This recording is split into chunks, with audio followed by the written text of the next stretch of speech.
and here I thought that they were going to run into each other and merge their bodies like Station from Bill and Ted's Bogus Journey.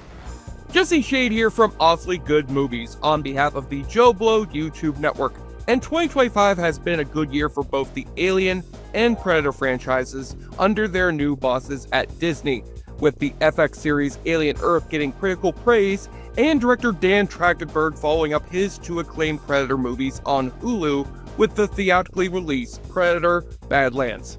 Yet even with fans disappointed in Badlands getting a PG-13 rating, they already know from experience that an R rating does not always necessarily mean great things for either the Alien or Predator, especially after they followed up their smash hit but critically disliked crossover movie from 2004 from director Paul W.S. Anderson with an R-rated sequel that many fans cite as the worst entry of either franchise, centering around a Predator ship that crashes on Earth in modern-day Colorado and lets out an alien Predator hybrid, whose carnage among the townspeople can only be stopped by the arrival of a cleaner Predator. Where the first film was famously subtitled "Whoever Wins, We Lose," Alien vs. Predator Requiem might as well be subtitled "Whoever Wins, We Won't Be Able to Tell" because of how badly lit this goddamn movie is. So let's hand things over to our horror expert Tyler Nichols for this chest-bursting episode of Awfully Good Movies.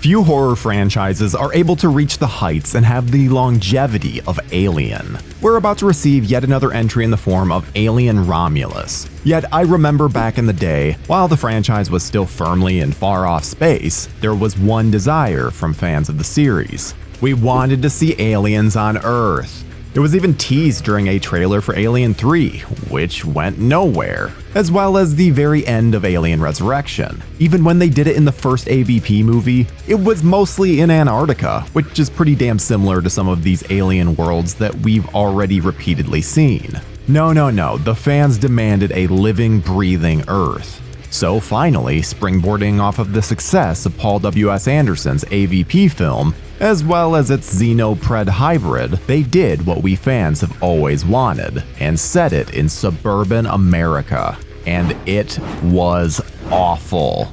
From a never-ending barrage of one-dimensional characters quickly being offed, to the alien life cycle being completely changed, this is rough viewing. So we're getting into it all, as we look at how awfully good is Aliens vs. Predator Requiem. What the fuck are you? First of all, this video is going to be going off of the unrated version, because why on earth would I want to cover the less violent one? Let's get into the movie.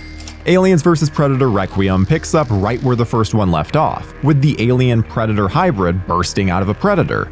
This creature wreaks havoc on the ship, causing it to crash land into Colorado, though it looks suspiciously like the Pacific Northwest. A lone predator sent to clean up the mess, while the aliens and Pred-Xeno hybrids start taking over the small town. So we finally get some great visuals of the aliens in the suburbs. There was one positive thing to come out of this movie, it's these great visuals. You know, for the 10% of the time that we can actually see it. And yes, that is a very common criticism for the movie. And would you be shocked to hear that this was actually intentional? Director of photography Daniel Pearl hated how bright everything was in AVP. He thought it revealed too much. So we set about having less light on set and even lowered it in post-production, feeling the darker environments and shaky cam gave it a more documentary-style feel. You're gonna have to be the judge of that, because even standard shots feel like they're just a few steps too dark. And when it comes to the action scenes, I can't make out what the hell is happening. I've seen this movie multiple times, and there are some scenes that I genuinely have no clue what is happening other than generic fighting. The brothers Strauss, who I could easily just call the Strauss brothers, but for some reason I really dig their stupid nickname for themselves, are clearly bigger Predator fans than they are of the Xenomorphs. Because of this, the aliens get a bit shortchanged here, being really just fodder for violence. While the first film went further in the other direction, with many of the Predators looking like chumps for how easy they are for the Xenos to kill, this one leans into the Predator love. Pretty much the only thing that's a match for the lead Predator, Wolf, is the Pred alien, who is OP as fuck. Seriously, this thing can do just about anything. And as dumb as the movie can get, Wolf is an absolute badass in the first act. He's essentially a cleaner for the predators, wiping out all evidence of their or the Xenos' existence. This is probably just done so that we don't get the "why don't we know of these aliens if they were on Earth in the 2000s" question. But this is the kind of additional lore that feels perfect for the series and adds to them in a unique way. Unfortunately, Wolf kind of shits the bed as the story goes along. He loses the xenomorphs when they're nearby and manages to get punked by one, injuring him and effectively cutting off the power to the city.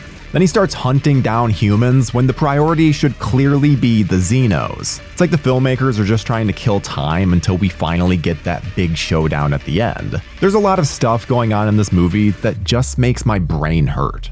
From the Pred alien developing from a little baby to this large monstrosity in record time, to a complete alteration of the alien's reproductive cycle, it's hard not to be at least a little annoyed at the complete disregard for the alien lore.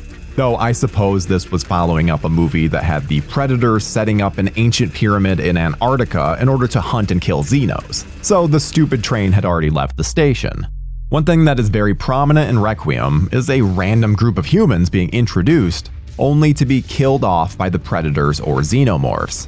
We've got this father and son, these homeless people, blue-collar workers, restaurant staff, hospital staff. It just never ends. This wouldn't be a massive problem, except they seemingly refuse to give us relatable characters. Everyone is so painfully obnoxious and one-dimensional that it's hard to watch this and root for anyone except the monsters. I guess this isn't a shocker when we're treated to great lines of dialogue like this. It's a cute outfit, Rick. Yeah, as in Halloween in October. Because now I know who ordered the sausage lovers. I mean, just look at these two teenagers who are practically our leads with how much screen time they get. There's a whole plot line of them wanting to be together, and even has an evil ex-boyfriend for good measure. Yet they kill the girl out of nowhere and leave the guy wounded. The choices in this film are absolutely baffling. And I have to make sure to give a shout out to the pizza store supervisor played by David Hornsby. Some of you should know him as Rickety Cricket from It's Always Sunny in Philadelphia. Oh, and he's married to Emily Deschanel. That's completely irrelevant to what we're talking about here. I just always have to take the opportunity to say that this is married to this. Rise up, gonna get higher and higher, woo! Despite its stupidity, I won't deny that the film has balls. From killing a kid within the first 20 minutes to its sheer disregard for human life. There's a lot to satiate gorehounds. I mean, hell, they even put babies in danger, an alien impregnate a poor pregnant lady. It's this sheer cruelty that can pump the brakes on any true fun being had. The movie ends with a big fight between the Pred alien and Wolf. It's clear that Wolf is outpowered, but he still does his best.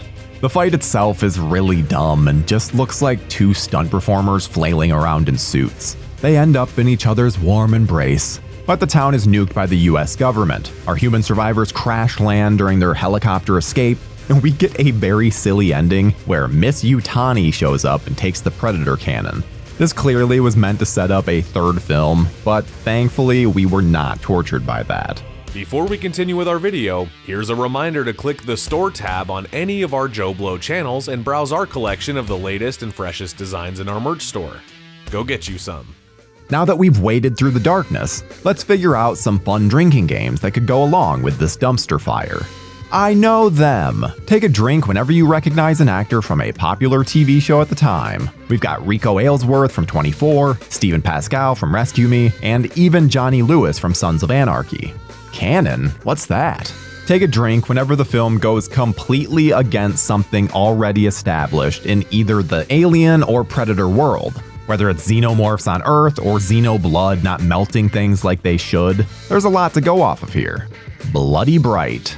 Take a drink whenever you see the blood of either the xenomorph or the Predator. They're both bright green/yellow, so it should be fairly easy. Now that we've got a proper buzz, let's look at some interesting tidbits as we check out some trivia. This is the first film to give us a glimpse of the Predator homeworld. The Predator Wolf is named after the Pulp Fiction character Winston Wolfe. since his job is mostly as a cleaner.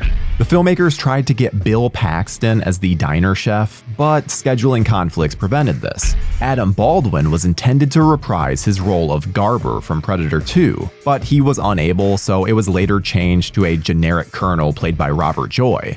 The original script had the Pred alien dying on the ship, and a regular alien would then cause all of the chaos that caused the ship to crash. Originally, the alien's homeworld was going to be shown in a post-credit scene. The Pred alien in the film is actually intended to be a juvenile queen as well. Rather than simply wounded by the Pred alien in the hospital, Ricky was intended to be ripped in half. But test audiences reacted negatively, and it was changed. The brothers Strauss wanted the film converted to 3D, but the footage was deemed too dark for conversion. There was a scene filmed that featured the Predator skinning Deputy Ray Adams, but was dropped by the studio for being too horrific. One form of the ending had the introduction of a king alien, a large dinosaur-like alien with wings, and it would have been set on the alien homeworld. Getting away from those fun facts, rating this one proved to be a bit difficult, because I love stupid shit, but this one is severely lacking in the fun department. So on a scale from Victor Salva to Roger Corman, I'm giving this a 3 out of 10.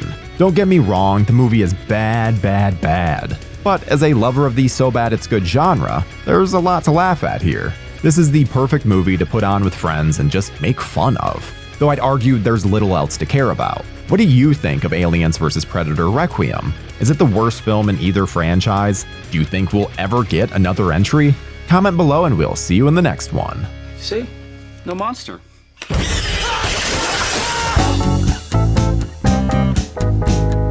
It's awfully good.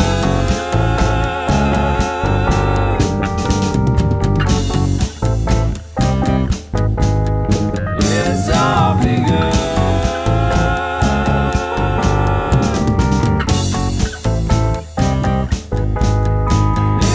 Thank you for clicking on our video, everybody. If you like what you saw here, please make sure you like the video and subscribe and share with your friends who like this sort of content. JoBlo was created by movie fans for movie fans, and we appreciate your support.